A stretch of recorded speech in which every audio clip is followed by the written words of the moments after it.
देखो दोस्तों, a fraction becomes 9/11 if 2 is added to both. एक भिन्न 9/11 हो जाता है कब? जब दो जोड़ दिए जाए, both the numerator and denominator.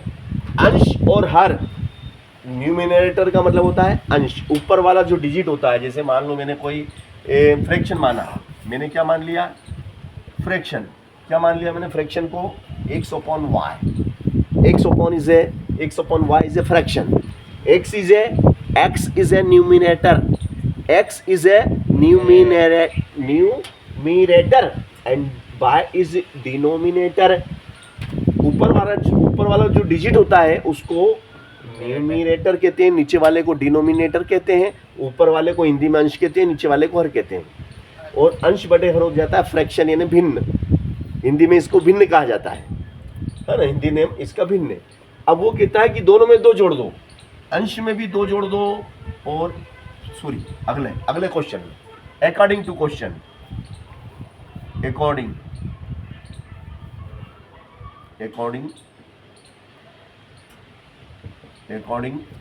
To question. यार ये थोड़ा सा मेरे को क्वेश्चन अकॉर्डिंग में ये क्या मिस्टेक है क्या स्पेलिंग में?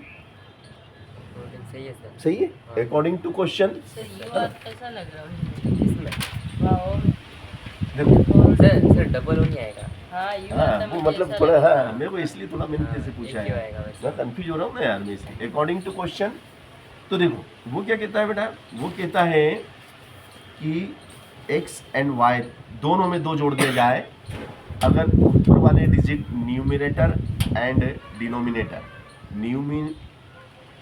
न्यूमिनेटर एंड डिनोमिनेटर दोनों में 2 ऐड कर दिए जाए, 2 ऐड कर दिए जाए तो भिन्न की शक्ल कैसी हो जाती है? भिन्न 9/11 हो जाता है। तो fraction becomes 9/11, fraction becomes 9/11। Therefore cross multiple करेंगे भैया तो 11 किसके साथ चला जाएगा? 11 इसके साथ चला जाएगा, 11 चला गया इसके साथ, और 9 चला गया इसके साथ, तो 9 चला गया हमारा y+2 के साथ, है ना। तो भैया 9 इधर आ गया। अब इनका मल्टी कर लो, है ना, अपन मल्टी कर लेते हैं। तो क्या हो जाएगा? 9 का x में करेंगे, सॉरी 11 का x में करेंगे 11x, 11 का 2 में करेंगे 11 2 जा 22, 9 का y में 9y प्लस 9 का 2 में 9 2 जा 18, ये हो जाएगा आपका 11x, और 9y का इधर ट्रांसफर होगा माइनस का 9y 18। अब ये कितना है? 22 उठ के उधर जाएगा माइनस का 22, 11x माइनस 9y, है ना। ठीक है, तो क्या होगा भैया बताओ? तो माइनस के 4 बचेंगे। Equation is 1। हमने समीकरण 1 बना लिया, है ना। अब वो क्या कहता है? इफ, यदि 3 is added, if यदि 3 is added to both दोनों में, the numerator and denominator, it becomes 5/6। अब भैया, अब वो ये कहता है कि भैया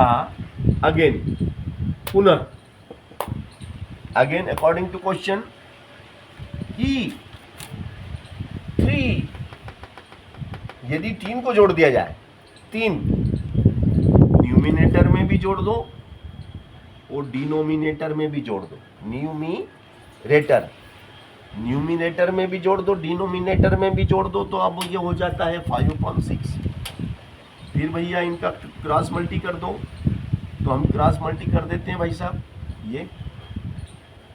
तो जब हम क्रॉस मल्टी करते हैं तो 6 के साथ क्या चला जाएगा? ये चला जाएगा इधर, 6 इसके साथ आ जाएगा, ये 6 आ गया, 6 आ गया x धन 3 के साथ, और 5 आ गया y धन 3 के साथ।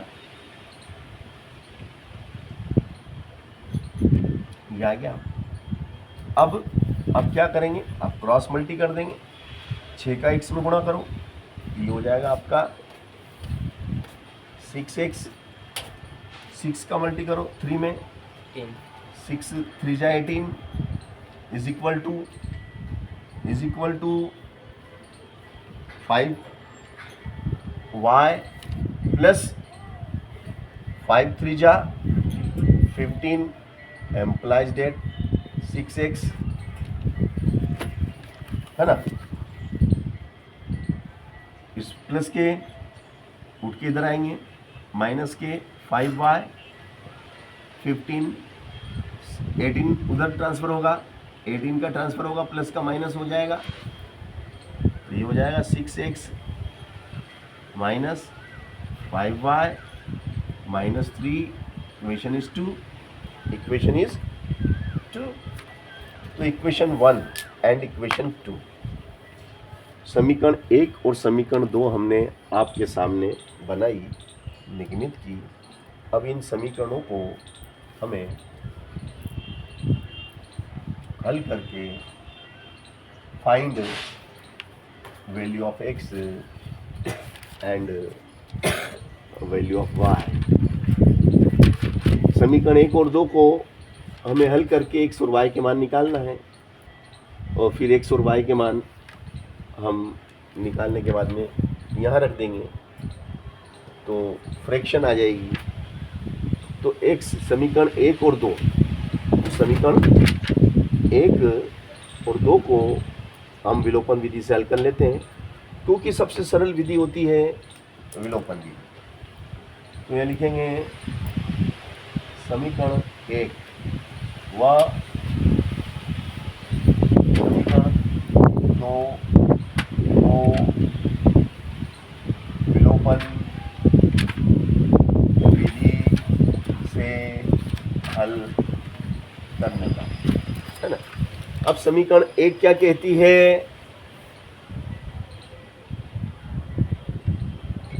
(11x माइनस 9y बराबर -4), 11x माइनस 9y बराबर -4,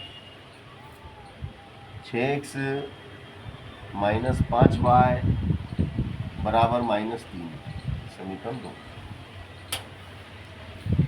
अब इसे हमें हल करना है और हल करके मान निकालना है। बहुत अच्छे शानदार सवाल हमारे पास हैं, जिन्हें हम आपको हल करके दिखाएंगे। देखिएगा आप 6 का मल्टी, ये जो 6 है ना, अब इनको सेम करेंगे, हम इन दोनों को सेम करना है, यस सर। क्योंकि ये 11x है, ये 6x है, तो इसको और इन दोनों को सेम करने के लिए 6 का मल्टी करेंगे 1 में और इक्वेशन 1 में, और 11 का मल्टी करेंगे इक्वेशन 2 में। तो ये लिखो the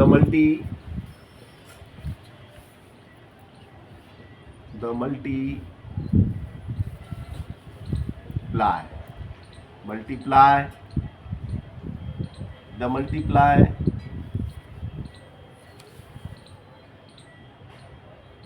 of 6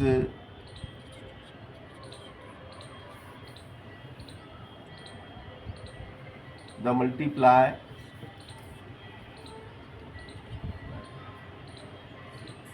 in equation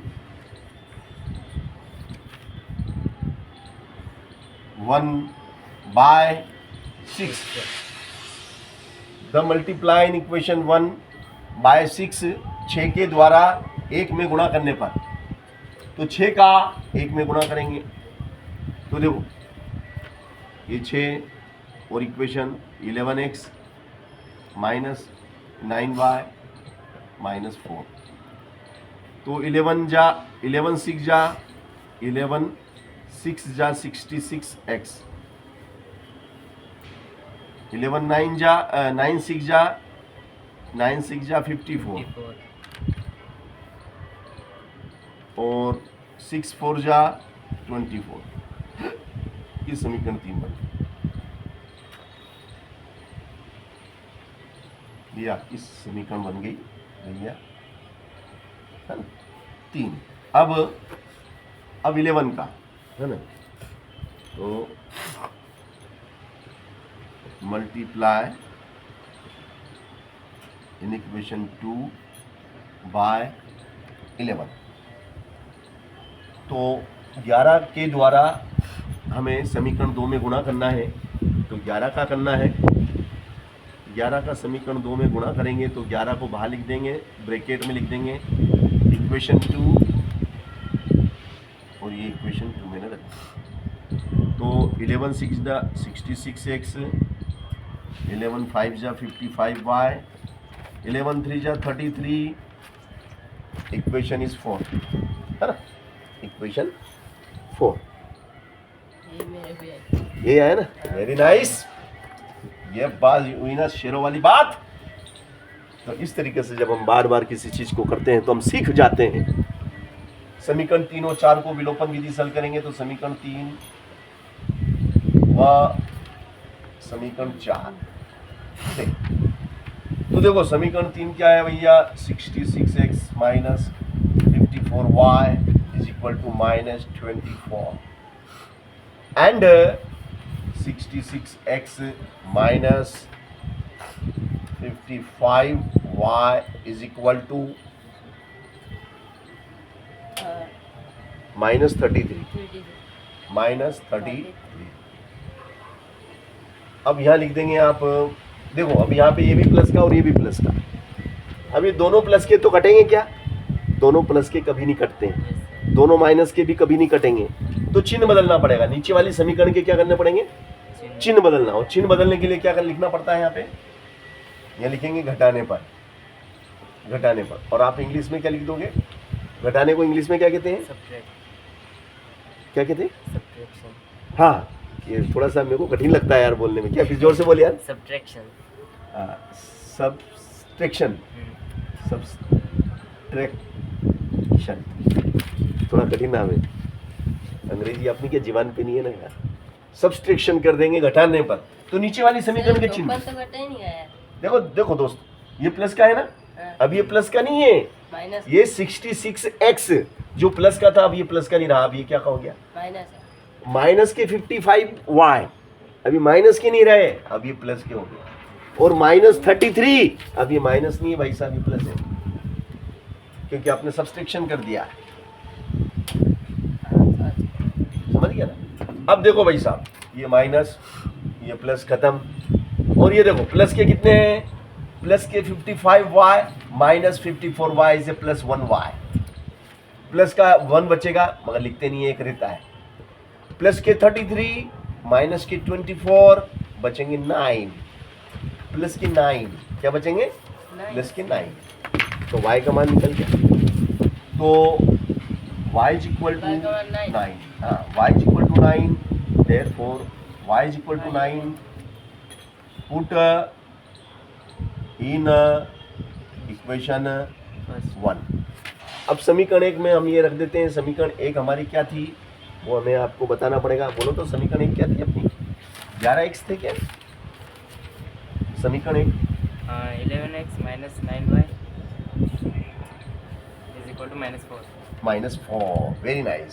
11x minus 9y is equal to -4, put in value of 9, therefore 11x minus 9y is 9, y is 9 is equal to -4, 11x minus 9 9 जा 81, 9 9 जा 81 is equal to 4 -4 -4, तो ये हो गया 11x is equal to, ये 81 उठ के उधर गया, प्लस का 81 -4 is equal to 77, 77, therefore